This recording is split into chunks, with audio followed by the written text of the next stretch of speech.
And industry में आना and obviously millions try, वो कहते हैं कि बॉलीवुड बिग स्टार बनना.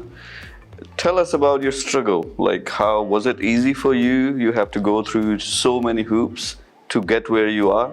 मेरी जर्नी जो है ना, ये काफ़ी मशहूर है. कुछ भी मुझे इजी नहीं मिला है.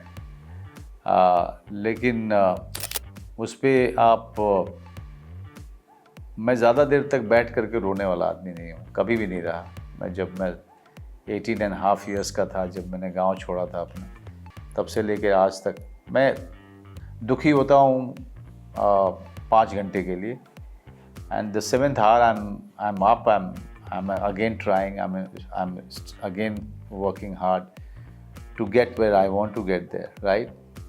So the journey has never been easy.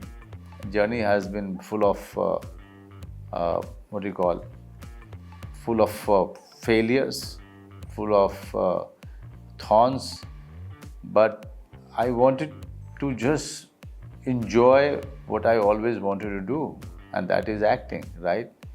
Success and failure was just another stop. What I enjoyed the most in this journey was working on myself, preparing for the character, and giving everything to it.